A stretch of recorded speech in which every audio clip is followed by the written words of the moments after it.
बिस्मिल्लाहिर्रहमानिर्रहीम। अस्सलाम वालेकुम डियर स्टूडेंट। फिज़िक्स 11 क्लास के साथ मैं हूं मोहम्मद अरशद। स्टूडेंट, आज के लेक्चर में हम डिस्कस करने जा रहे हैं एक वेरी इंपॉर्टेंट टॉपिक जिसका नेम है velocity time graph. Velocity time graph को स्टार्ट करने से पहले हम सबसे पहले डिस्कस करेंगे ग्राफ को, और उसके बाद वेलोसिटी टाइम ग्राफ के अंदर हम ये डिस्कस करेंगे कि जब कोई बॉडी रेस्ट में होता है उसका ग्राफ कैसे बनता है, जब कोई बॉडी यूनिफॉर्म वेलोसिटी के साथ मूव करता है तब उसका ग्राफ कैसे बनता है, जब वो बॉडी यूनिफॉर्म एक्सेलरेशन के साथ मूव करता है तब उसका ग्राफ कैसे बनता है, पॉजिटिव एक्सेलरेशन का ग्राफ कैसे बनेगा, नेगेटिव एक्सेलरेशन का ग्राफ कैसे बनेगा, इंक्रीजिंग एक्सेलरेशन का ग्राफ कैसे बनेगा, डिक्रीजिंग एक्सेलरेशन का ग्राफ कैसे बनेगा। स्टूडेंट, ये बहुत बड़ा टॉपिक है, इसलिए इस टॉपिक को मैंने डिवाइड किया हुआ है 2 लेक्चर्स के अंदर। आज के लेक्चर के अंदर हम बिल्कुल इस वेलोसिटी टाइम ग्राफ या जनरल कोई भी ग्राफ हो उसका बेसिक हम फंडा डिस्कस करने वाले हैं, ताकि आप फिजिक्स के अंदर इस्तेमाल होने वाले कोई भी ग्राफिकल क्वेश्चन है आप उसको आराम से सॉल्व कर सकें। तो स्टार्ट करते हैं सबसे पहले ग्राफ को। तो ग्राफ हम स्टूडेंट कहते हैं कि graph is a curve uh straight line. ये एक कर्व लाइन हो सकती है या स्ट्रेट लाइन हो सकती है that show the relationship between 2 quantities या 2 वेरिएबल, यानी 2 क्वांटिटीज के दरमियान हमें एक रिलेशनशिप बताती है।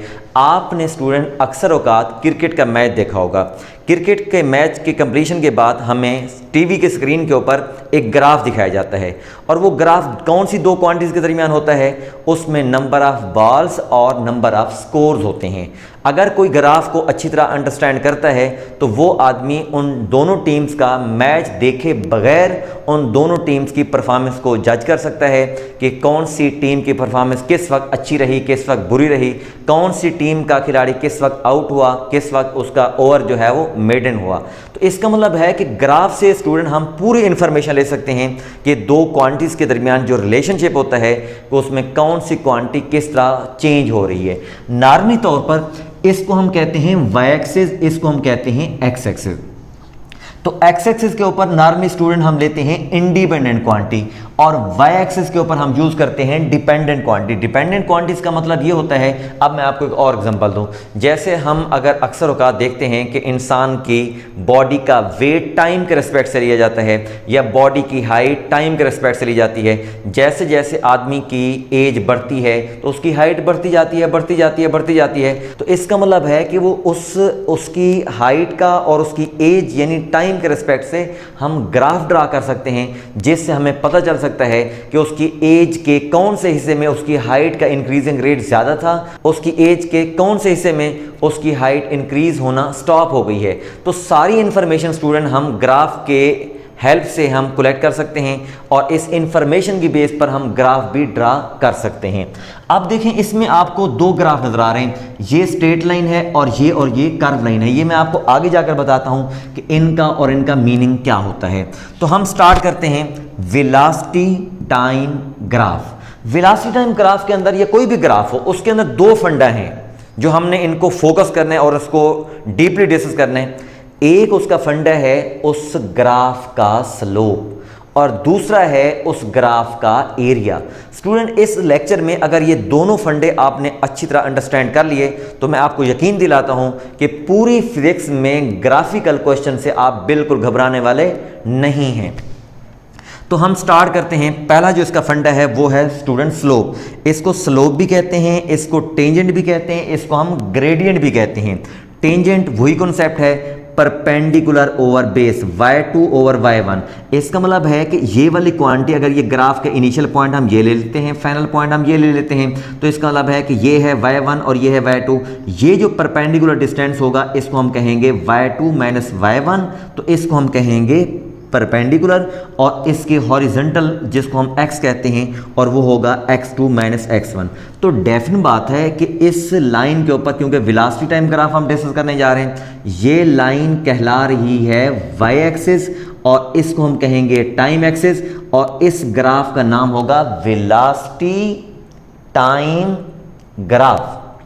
तो अब स्टूडेंट ये देखें, स्लोप, टेंजेंट या gradient, perpendicular over base. Perpendicular पर क्या चीज है, that is equal to velocity, change in velocity, और बेस यानी x के ऊपर क्या है, दैट इज इक्वल टाइम। इसको हम स्टूडेंट नाम देंगे परपेंडिकुलर ओवर बेस, यानी change in velocity over time. अगर हम स्टूडेंट कोई स्पेसिफिक हम इसमें 2 पॉइंट ले लेते हैं, एक पॉइंट ये ले लिया और टाइम हम कंसीडर कर लेते हैं 6 सेकेंड तक, तो 6 सेकेंड के इंटरवल में हम देखते हैं कि वेलोसिटी इसकी कितनी चेंज हुई। तो इसका स्टूडेंट मीनिंग ये है कि टाइम इसमें चेंज हुआ 0 से 6 तक और वेलोसिटी चेंज हुई 0 से 12 तक। तो इसका स्लोप किस चीज़ के बराबर आया, इसका स्लोप स्टूडेंट आ जाएगा, ये फाइनल वैल्यू है और ये इनिशियल वैल्यू है, तो इसको हम लिखेंगे 12 और -0 और डिवाइडेड बाय, अब ये टाइम की फाइनल वैल्यू इसको हम लिख सकते हैं चेंज इन टाइम 0 से 6 तक, तो ये हो जाएगा 6 और माइनस हो जाएगा 0 इज इक्वल टू 12 और डिवाइडेड बाय 6 और आंसर हो जाएगा 2। तो इसका मतलब ये हुआ कि स्टूडेंट इसका स्लोप कितना आ रहा है, 2 आ रहा है। अगर हम इसी का एक्सलेरेशन कैलकुलेट करते हैं तो एक्सलेरेशन कितना आने वाला है, तो एक्सलेरेशन इसका चेंज इन वेलोसिटी और डिवाइडेड बाय टाइम, तो एक्सलेरेशन कितना आएगा, एक्सलेरेशन चेंज इन वेलोसिटी कितनी है, चेंज इन वेलोसिटी है स्टूडेंट वही 0 से 12 तक, तो ये 12 हो गई और टाइम इसका कितना है, टाइम इसका है 0 से 6 तक, तो ये 6 हो गया, तो इसका एक्सलेरेशन हो गया that is equal to 2 meter per second square. तो अब स्टूडेंट इन दोनों चीज़ों को अगर आप फोकस करें, इसका स्लोप किस चीज़ के बराबर आ रहा है, इसका स्लोप आ रहा है 2 के इक्वल, और इसके बाद इसका एक्सलेरेशन किस चीज़ के इक्वल है, इसका एक्सलेरेशन भी 2 के इक्वल आ रहा है। तो क्या मैसेज हमें मिला, क्या मैसेज मिला हमें कि वेलोसिटी टाइम ग्राफ का जो स्लोप है वो एक्सेलरेशन के बराबर है।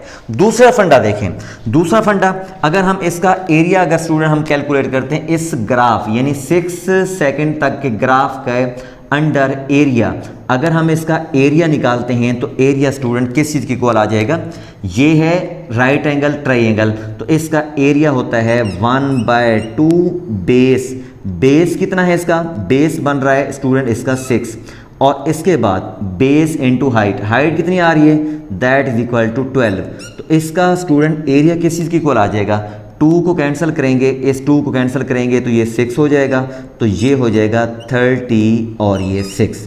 अगर हम स्टूडेंट इसका डिस्टेंस कैलकुलेट करेंगे, डिस्टेंस कितना होता है, डिस्टेंस का स्टूडेंट फार्मूला होता है S is equal to average velocity into time.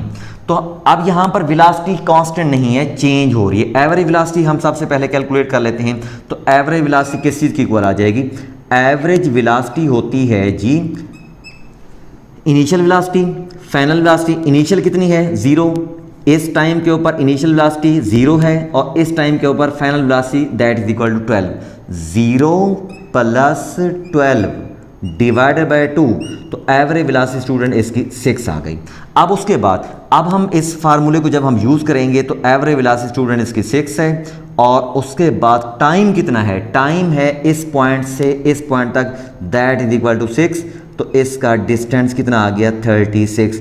Again मैं आपको ये मैं बताऊंगा कि इसका डिस्टेंस बताएं कितना कैलकुलेट हुआ, डिस्टेंस इसका 36 है और वो एरिया भी कितना है, एरिया भी 36 है। तो इस दूसरा फंडा हमें क्या मिला, दूसरा फंडा स्टूडेंट हमें ये मिला कि वेलोसिटी टाइम ग्राफ का एरिया जो है वो डिस्टेंस के बराबर है। जैसा कि स्टूडेंट मैंने आपको बताया कि पूरी फिजिक्स के ग्राफिकल क्वेश्चन का जो फंडा है वो 2 चीज़ों के ऊपर डिपेंड कर रहा है, नंबर 1 स्लोप और नंबर 2 उस ग्राफ का एरिया। अगर ये दोनों फंडा आपको समझ आ गए तो फिजिक्स में किसी भी ग्राफिकल क्वेश्चन से आप डरने वाले नहीं हैं, बल्कि आप उन क्वेश्चन को डरा के भगा देंगे। नंबर 1 फंडा क्या है, नंबर 1 फंडा स्टूडेंट ये है स्लोप और नंबर 2 पर है एरिया। अब क्योंकि यहां पर स्पेसिफिकली हम बात कर रहे हैं वेलोसिटी टाइम ग्राफ की, तो इसलिए मैंने ये क्या लिखा हुआ है, slope of velocity time graph is equal to acceleration. जिस वेलोसिटी टाइम ग्राफ के स्लोप की वैल्यू ज्यादा होगी तो वहां पर एक्सेलरेशन ज्यादा होगा। Number 2 area under velocity time graph is equal to distance. जिस वेलोसिटी टाइम ग्राफ के अंडर एरिया ज़्यादा होगा उस वक्त उस बॉडी के कवर डिस्टेंस की वैल्यू ज़्यादा होगी। अब मैं आपको स्टूडेंट इस कॉन्सेप्ट को क्लियर करने के लिए मैं आपको चीज़ें मैंने यहाँ पर लिख के दी हुई हैं, इनको ज़रा तवज्जो समझें। बेशुमार लिस्ट है, मैंने आपको एग्जांपल के लिए कुछ चंद चीज़ें मैंने लिखी हैं। Velocity is equal to displacement over time, acceleration is equal to velocity over time, power is equal to work over time और resistance is equal to voltage over current. इस तरह के रेशो वाले बेशुमार क्वेश्चन हैं फिजिक्स के अंदर जो आपको पता है।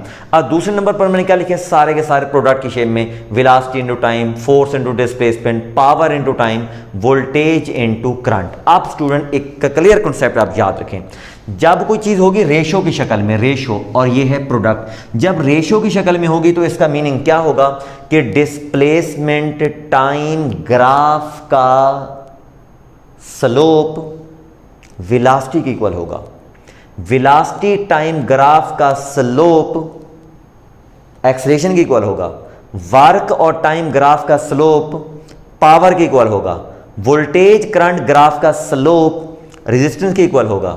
कोई भी क्वांटिटी है, एक्स वाई ग्राफ का स्लोप जी के इक्वल होगा। And similarly velocity time graph का एरिया बोलें डिस्टेंस के equal, force displacement time graph का एरिया बोलें भाई वर्क के इक्वल, पावर और टाइम ग्राफ का एरिया वर्क के इक्वल, वोल्टेज करंट ग्राफ का एरिया पावर के इक्वल, एक्स कोई भी, मैंने जनरल कॉन्सेप्ट यहां पर ये लिखा है कि एक्स वाई ग्राफ का एरिया जी के इक्वल होगा। अब हम स्टूडेंट यहां पर स्लोप को अंडरस्टैंड करने के लिए कि कब स्लोप की वैल्यू पॉजिटिव होती है, कब स्लोप की वैल्यू नेगेटिव होती है, कब स्लोप की वैल्यू जीरो होती है, कब स्लोप इंक्रीजिंग होगा, कब स्लोप डिक्रीजिंग होगा, अब हम उनका कॉन्सेप्ट जरा क्लियर करते हैं और कब स्लोप की वैल्यू ज्यादा होगी कब कम होगी वो हम डिस्कस करते हैं। मिसाल के तौर पर अगर कोई स्टूडेंट स्लोप अगर इस तरह का है, कोई ग्राफ इस तरह से गिवन है, ये गिवन है सीधी लाइन है, या फिर इस तरह का ग्राफ है, या फिर इस तरह का ग्राफ है, या फिर इस तरह का ग्राफ है। इस स्लोप की वैल्यू, इसमें स्लोप है ही नहीं, इसमें स्लोप स्टूडेंट जीरो है। स्लोप का कॉन्सेप्ट क्लियर होगा आपको। स्लोप के बारे में आपने अक्सर का स्टूडेंट सुना होगा कि जब कोई आदमी घर बनाता है और रोड से वो घर ऊंचा बना लेता है, जब उसको गाड़ी घर में लेके जानी होती है तो उसको क्या बनाना पड़ता है, स्लोप। एक तिरछी जो सरफेस होती है उसको हम नाम देते हैं किस चीज़ का, स्लोप का। अगर मैं आपको सिंपल एक एग्जांपल देता हूं, अगर स्टूडेंट मैं आपको एग्जांपल देता हूं कि ये इस तरह की अगर लाइन है, इसमें स्लोप की वैल्यू जीरो है, इसके स्लोप की वैल्यू और ज्यादा और ज्यादा और ज्यादा और ज्यादा और ज्यादा और ज्यादा, इस वक्त स्लोप की वैल्यू इन्फिनिटी है। तो अब हम इसको लिख सकते हैं कि इस स्लोप की वैल्यू जीरो है, इस स्लोप की वैल्यू है लेकिन लेस है, इस स्लोप की वैल्यू मोर है और इस स्लोप की वैल्यू जो है इनफिनाइट है। अब उसके बाद अगर मैं आपको कुछ पॉजिटिव और नेगेटिव और जीरो स्लोप के बारे में बताना चाहूँ, ये है अगर टाइम और ये है वेलोसिटी, तो ये वाला स्लोप कांस्टेंट है लेकिन पॉजिटिव है। उसके बाद ये कांस्टेंट है बट जीरो है, ये कांस्टेंट है बट नेगेटिव है। तो पहली बात स्टूडेंट ये क्लियर रखें कि जब कोई ग्राफ की लाइन स्ट्रेट होगी तो वो स्लोप कांस्टेंट होगा। तो ये तीनों के तीनों कांस्टेंट हैं, ये है स्टूडेंट पॉजिटिव और ये है जीरो और ये है नेगेटिव। जैसा कि स्टूडेंट मैंने आपको पहले बताया कि आज का जो लेक्चर है वेलोसिटी टाइम ग्राफ के ऊपर कुछ फंडामेंटल चीज़ों के ऊपर है, जो हम तीन किस्म के ग्राफ डिस्कस करने वाले हैं। पहला वेलोसिटी टाइम ग्राफ हम डिस्कस करने जा रहे हैं यूनिफॉर्म वेलोसिटी का, फिर हम डिस्कस करने जा रहे हैं यूनिफॉर्म एक्सेलरेशन का, उसके बाद वेरिएबल एक्सेलरेशन का। तो यूनिफॉर्म वेलोसिटी का स्टूडेंट इसका जो ग्राफ बनने जा रहा है उसको हम यूनिफॉर्म वेलोसिटी, इसमें पहली बात स्टूडेंट क्लियर कर लें कि इसका मतलब ये है कि जब ग्राफ ऊपर की तरफ जा रहा होगा तो इसका मतलब है वेलोसिटी बढ़ रही है, जब नीचे की तरफ आ रहा होगा तो वेलोसिटी अंडरस्टूड बात है कम हो रही है।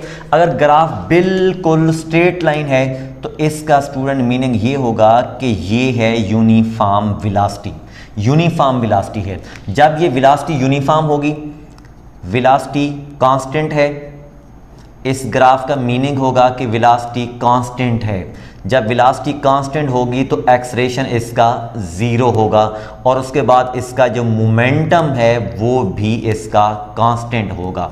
अगर स्टूडेंट इसका हम एरिया निकालना चाहें, जो कि आपको मैं बता चुका हूं कि इसका एरिया अगर हम कैलकुलेट करना चाहें तो एरिया इसका एक रेक्टेंगल बन रही है, एरिया इसका रेक्टेंगल के इक्वल है, जो कि एरिया इसका बनेगा area is equal to distance और